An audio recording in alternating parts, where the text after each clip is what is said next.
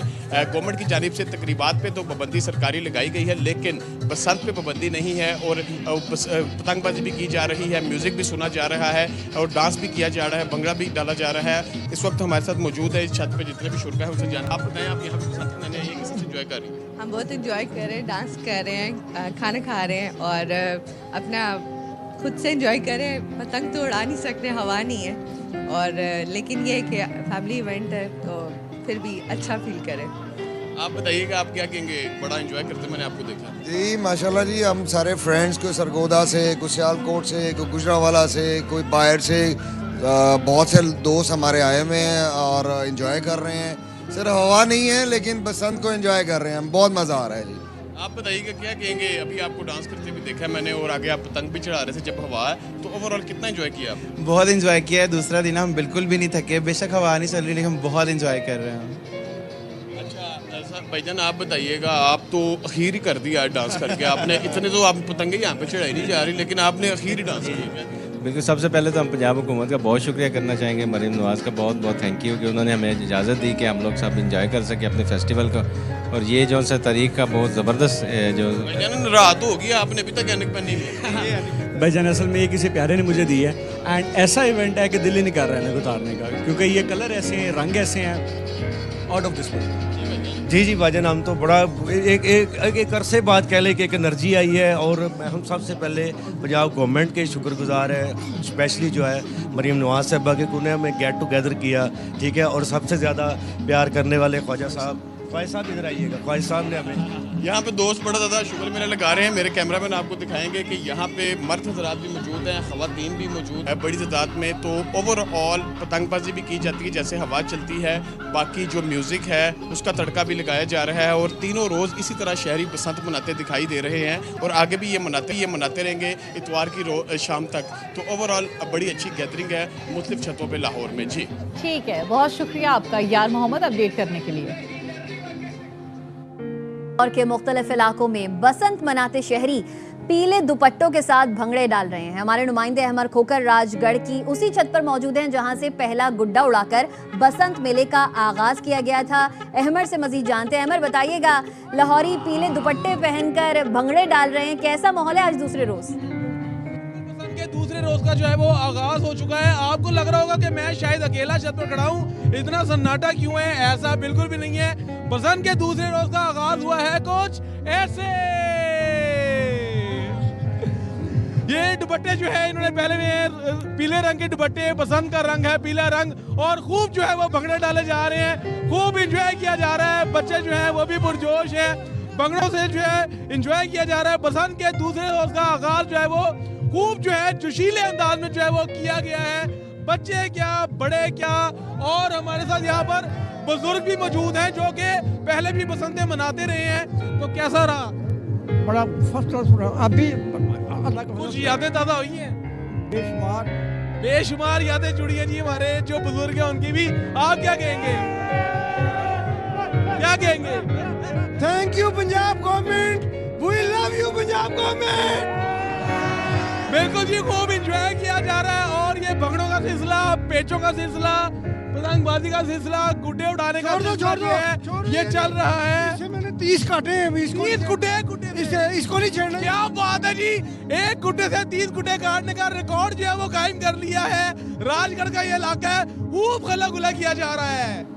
तो लाहौर में बसंत मेला जारी है। रिवायती त्यौहार मनाने के लिए बरतानिया और पेरिस से भी पाकिस्तानी निजात बिजनेसमैन लाहौर पहुंचे हैं। हमारे नुमाइंदे मजहर इकबाल उनके साथ मौजूद हैं, उनसे मजीद जान लेते हैं। बताइएगा मजहर। पाकिस्तान में न सिर्फ मुल्की जो लोग जो है वो बसंत मना रहे हैं, बल्कि बाहर से जो पाकिस्तानी लंदन, पेरिस में इस वक्त मुकीम है, वो भी यहाँ बसंत मनाने आए हुए हैं। जी, मैं लंदन से आया हूँ। Basically I am from Lahore, और लाहौर की ये जो एक त्यौहार था, एक अरसे के बाद हमारी जो वज़ीर आला मरीम नवाज़, उन्होंने बहुत अच्छा ये इंतज़ाम किया, और हम स्पेशली ये सब दोस्त वहाँ से लंदन से यहाँ पे आए हैं, और इसमें सबसे बड़ी बात ये है कि सेफ़ है। आप कहाँ से आए हैं जी? जी, मैं स्पेशली लंदन से आया हूँ। मेरा सिर्फ आने का मकसद यही था कि मैं देखूँ कि पाकिस्तान में जो बसंत इंट्रोड्यूस करवाई जा रही है ये कैसी है। बहुत अच्छा लगा यहाँ आके, हमें पता चला कि लोग लाहौर वाले बहुत ज़ौक़ और शौक़ वाले हैं। आप? जी, मैं पेरिस से आया हूँ और मेरा फर्स्ट एक्सपीरियंस है बसंत का, और मेरे सैकड़ों दोस्त जो है वो इस वक्त देख रहे हैं, वो बड़ा मिस कर रहे हैं कि हम क्यों नहीं आए। देखिए, ये फ्रांस से और बरतानिया से यहाँ पर जो पाकिस्तानी वहाँ गए हुए हैं रोज़गार के सिलसिले में, वो भी बसंत के सिलसिले में स्पेशल यहाँ आकर इस बसंत से लुत्फ़अंदोज़ हो रहे हैं, और पंजाब हुकूमत के इक़दाम को सराहा जा रहा है। लाहौर में बसंत के रंग छाए हुए हैं। अब भी शहरियों की बड़ी तादाद बुची गेट पर पतंगों और डोर की खरीदारी में मसरूफ़ है। इस हवाले से मजीद जानेंगे हमारे नुमाइंदे मोहम्मद काशिफ से। काशिफ, दूसरा रोज़ है लेकिन तैयारी और ख़रीदारी दोनों इस वक्त जारी हैं, क्या माहौल है?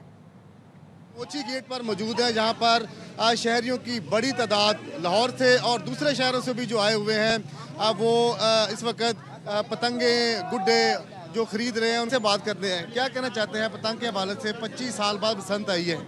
बहुत खुशी की बात है। मैं अपने बच्चे के साथ आई हूँ, बहुत दूर से, सदर से यहाँ आई हूँ, सिर्फ बच्चों के लिए।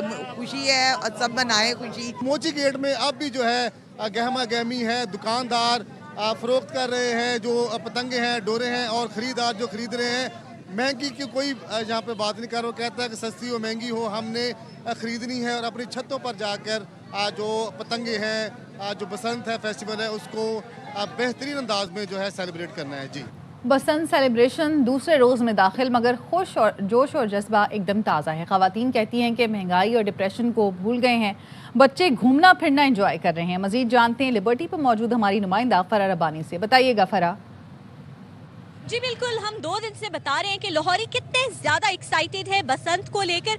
आज जो बाकायदा बसंत का दूसरा दिन शुरू हो गया, और हमारे साथ बच्चे भी मौजूद हैं, बड़े भी मौजूद हैं। पहले बात करते हैं बड़ों से, यानी कि मदर से। अच्छा मैम, मुझे ये बताएं कि कितना एंजॉय कर रहे हैं बच्चे? बहुत ज़्यादा एक्साइटेड है, ख़वातीन कितने एक्साइटेड है? हम लोग ओकाड़ा से आए हैं और बहुत ज़्यादा इंजॉय कर रहे हैं, बहुत मज़ा आ रहा है, और यहाँ के लोग बहुत अच्छे हैं, बहुत डांस कर रहे हैं, बहुत हल्ला गुल्ला कर रहे हैं, और देख कर बहुत मजा आ रहा है। अच्छा, बच्चे भी हमारे साथ मौजूद है। अच्छा मुझे ये बताओ कि आज दूसरा दिन हो गया है, अभी भी बसंत की तैयारियां चल रही हैं और बसंत को एंजॉय कर रहे हो? हम तीनों दिन खाना भी खाएंगे, पतंग भी उड़ाएंगे, बहुत इंजॉय करेंगे। भाई बच्चों के तो पूरे पूरे इरादे हैं, खाना भी खाएंगे, पतंग भी उड़ाएंगे, घूमेंगे, मस्ती करेंगे। हम इस्लामाबाद से आके हम भी बहुत ज़्यादा इंजॉय करें, और जो लाहौरी है वो तो बहुत फन है भाई। कहीं भी ढोल बजता है नाचना शुरू कर देते हैं, कहीं गाने बजते हैं नाचना शुरू कर देते हैं, इंजॉय करना शुरू कर देते हैं। तो लाहौर का ये कल्चर, साथ में बसंत का ये फेस्टिवल बहुत यादगार और मज़ेदार होने वाला है, और दूसरे दिन भी बसंत का सिलसिला इसी तरह जारी और सारी रहेगा।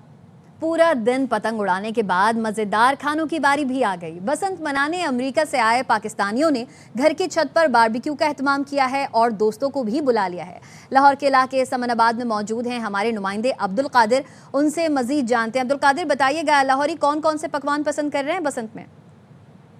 इस वक्त मैं लाहौर के इलाके समनाबाद में मौजूद हूँ। पूरा दिन पतंगे उड़ाने के बाद अब वक्त है थोड़ी पेट पूजा का। तो रात के इस पहर जो बॉयज़ हैं उन्होंने छत पे कुछ बारबेक्यू का, कुछ कुकिंग का एहतमाम किया है। ओवरसीज़ पाकिस्तानी यहाँ पे हमने देखे हैं, कुछ अमेरिका से आए, कुछ यूके से आए, तो सारे लोग यहाँ पर अपने इवेंट को सेलिब्रेट कर रहे हैं। कैसे एंजॉय कर रहे हैं आप? सब बच्चे बड़े, ये एक ऐसा इवेंट है जिसमें छोटे बच्चे भी होते हैं, बड़े भी होते हैं, बूढ़े भी होते हैं, और औरतें भी होती हैं। तो सारी फैमिली इकट्ठी हो जाती है, बल्कि बाहर से हम लोगों को बुलाते भी हैं। आप बताइए कैसा लग रहा है? I think this is the revival of Basant, and I salute Maryam Nawaz Sharif कि ये उन्होंने जो बच्चे 25 इयर्स तक बसंत में जिन्होंने नहीं देखा, आज वो जो ये शाहकार देख रहे हैं, तो they are surprised to see that. Iman specially USA से आए all the way from Dallas. Iman, कैसा लग रहा है आपको? आपने बेसिकली सारे अरेंजमेंट्स किए हैं। अल्लाह का शुक्र है, सारे आए हुए हैं, दोस्त यार, मामू, फैमिलीज, और बड़ा अच्छा लग रहा है। कल्चरल थिंग है और लोग छतों पर चढ़े हुए हैं और हम चाहते हैं कि ये इवेंट ऐसा ही होता रहे, सेफ्टी से और आसानी से, ताकि लोग इकट्ठे रहें, गैदरिंग करते रहें और इंजॉय करते रहें। ऑलराइट जी, तो ईमान ने अपने घर में इतनी पतंगें लगा रखी हैं, बाज़ारों में मिलना मुश्किल है लेकिन दीवारों पे आपको आसानी से मिल सकती हैं। तो ये यहाँ का ओवरऑल व्यू है। सब लोग अब खाने की तरफ जाएंगे, हम लोग भी जाएंगे। क्रिकेट की आलमी जंग का बिगुल बच गया। T20 वर्ल्ड कप का इफ्तिताही मैच आज पाकिस्तान और नीदरलैंड्स के दरमियान कोलंबो में खेला जाएगा। T20 वर्ल्ड कप के इफ्तिताही मैच में पाकिस्तान की प्लेइंग 11 क्या होगी, नीदरलैंड्स के खिलाफ कितने स्पिनर मैदान में उतारने की तैयारी है, ये बताएंगे कोलंबो में मौजूद नुमाइंदे खुसूसी खेल शाहिद हाशमी। मैंने तो अपने 11 लिख लिए हैं, लेकिन बड़ा मुश्किल है बताना, इसलिए कि सुबह में तो बारिश नहीं है, दोपहर के करीब करीब बारिश है। अगर सुबह भी बारिश हो गई तो फिर 11 चेंज हो जाएंगे। घास है पिच पे, सेनालिस ग्राउंड पर तकरीबन 6-7 मिलीमीटर घास थी, जिसकी वजह से लग रहा है कि पाकिस्तान 2 फास्ट बॉलर के साथ जाएगा और 2 फास्ट बॉलर शाहीन शाह अफरीदी और नसीम शाह होंगे। तो फिर एक स्पिनर की यानी अबरार की जगह बनती है, उस्मान तारिक की जगह नहीं बनती। ऊपर आपके पास 3 स्पिनर ऑलरेडी हैं, शादाब, साइम अयूब और मोहम्मद नवाज। फरहान और साइम अयूब ओपन करेंगे, बाबर आजम, सलमान आगा 3 पे होंगे, 4 पे बाबर आजम होंगे और फिर फ़खर जमान, मोहम्मद नवाज, शादाब और फिर bowler Usman Khan wicket keeper होंगे। मुझे लग रहा है पाकिस्तान 5 स्पिनर यानी 3 स्पिनिंग ऑलराउंडर और 2 पक्के स्पिनर के साथ नहीं बल्कि 4 स्पिनर्स के साथ जाएगा। हर लम्हा पुरजोश, नए जोश और जुनून के साथ साबिक कप्तान शुएब मलिक की मेज़बानी में पहला प्रोग्राम। बासित अली ने कहा कि मोहसिन नकवी ने भारत को उसी की जुबान में जवाब दिया। पहले उनकी सरकार ने इजाज़त नहीं दी, अब हमारी सरकार ने वैसा ही किया। कामरान अकमल बोले, जब तक पाक भारत सीरीज न हो फैसले पर कायम रहना चाहिए। अदाकार मुनीब भट्ट बने मेहमान। आदिल मुस्तफ़ा ने कॉमेडी का तड़का लगाया। खुश शुएब मलिक, आप लोग देख रहे हैं ग्लो एंड लवली हर लम्हा पुरजोश। मेरे पहले guest one of my favourite actor Muneeb Butt. अस्सलाम वालेकुम। आप और मैं जो है वो एक ही हमारे डाकखाने मिलते हैं। I am from Daska. यार आप दोनों ड्राइंग रूम में चले जाओ ना। रिश्तेदारियां क्या लगा रहे हो? पहल इंडिया ने करी थी, जब उन्होंने पहल करी उन्होंने बोला हमारी सरकार ने इजाज़त नहीं दी, तो अब हमारी सरकार का फैसला है। जो चीज़ होनी चाहिए थी उसी तरह जवाब दिया है मोहसिन नकवी साहब ने और हमारे प्राइम मिनिस्टर साहब। इंडिया के साथ उस वक्त ही मैच हो जब तक सीरीज़ ना हो, सारे मैचेस ना हो जैसे बाकी टीमों के साथ होते हैं, उतनी देर ये फैसला वापस नहीं लेना चाहिए। खेलना उसी वक्त ही चाहिए। मेरे ख्याल से बड़ा अच्छा डिसीजन है। आज बांग्लादेश वही चीज मांग रहा था तो उसको क्यों नहीं मिली? किसी को तो आवाज उठानी थी ना। पाकिस्तानी प्लेयर जितने भी हैं बहुत टॉप प्लेयर हैं, अगर कोई नहीं ले रहा उनको कोई बात नहीं, एक इदारा हमेशा लेगा, ARY। अगर इंडिया पाकिस्तान मैच नहीं होता ना हो, जंग ना लड़े इंडिया हमसे, क्योंकि हमने जीत जाना जंग। ना तराश, कुंदाए ना तराश, कुंदाए ना तराश। जाहिल आदमी है एक, हाँ उसको कहेंगे कुंडा तराश। बेसलीका जाहिल अनपढ़।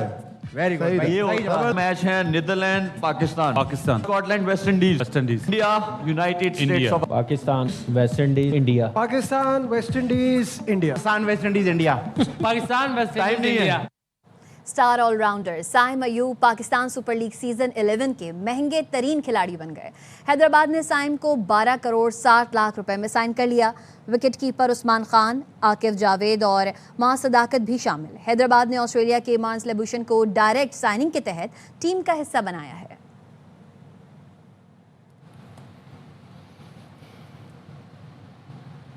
पीपल्स पार्टी ने जनूबी पंजाब सूबा बनाने का मुतालबा कर दिया। पीपल्स पार्टी के रहनुमा मुमताज़ अली चांग कहते हैं, सूबा जनूबी पंजाब हमारा हक है, जिद्दोजहद से एक कदम पीछे नहीं हटेंगे। अपने वसाइल और जायज़ हुकूक हासिल किए बगैर चैन से नहीं बैठेंगे। हमारी बका, पहचान और बच्चों का मुस्तकबिल सूबा जनूबी पंजाब से जुड़ा है। सूबा जनूबी पंजाब के क़याम तक जिद्दोजहद पूरी क़ुव्वत से जारी रहेगी। जनूबी पंजाब के अवाम के हुकूक की जंग आखिरी हद तक लड़ेंगे। कराची में 3 रोज़ा कराची लिटरेचर फेस्टिवल का आगाज़। अदब, सकाफ़त और असरी मौज़ूआत पर दर्जनों सेशंस मुनक्किद किए जा रहे हैं। इफ्तिताही तकरीब में सानिया इस्लामाबाद के शहदा के लिए 2 मिनट की खामोशी इख्तियार की गई। चांद नवाब की report.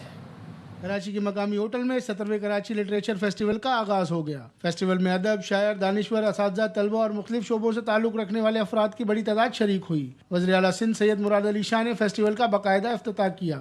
Literature serves as a stabilizing and a humanizing force. It preserves memory, nurtures empathy, and enables reflection. Festival में मुल्की और गैर मुल्की मंदोबीन ने शिरकत की, जबकि तारीख, सियासत, मईशत, मौसमी तब्दीली और मसनूई ज़ानत जैसे अहम मौज़ूआत पर मुख्तलिफ सेशन मुनक्किद किए गए। ये सकाफ़त और किताबों और लर्निंग के हवाले से बहुत तरजीह देते हैं इन फेस्टिवल्स को। To be meeting so many interesting people and learning about Pakistan, Pakistani culture. बहुत बेहतरीन लिटरेचर फेस्टिवल है और ऐसे प्रोग्राम्स होते रहने चाहिए। हमारी जो मुल्क के जो ब्रेन्स हैं, जूल्स हैं, उनका कि उन्होंने इतनी पुरजोश होके ये शिरकत कर रहे हैं एंड इंशाल्लाह इस दफ़ा भी बहुत सक्सेसफुल होगा। तकरीब में गैर मुल्की सफारतकारों ने भी शिरकत की और दहशतगर्दी की मज़म्मत करते हुए अदब और सकाफत के फ़रोग़ पर जोर दिया। कैमरामैन नदीर खान के साथ चांद नवाब, ARY न्यूज़, कराची। अब तक के लिए इतना ही। मज़ीद खबरों और अपडेट्स के लिए देखते रहिए ARY न्यूज़।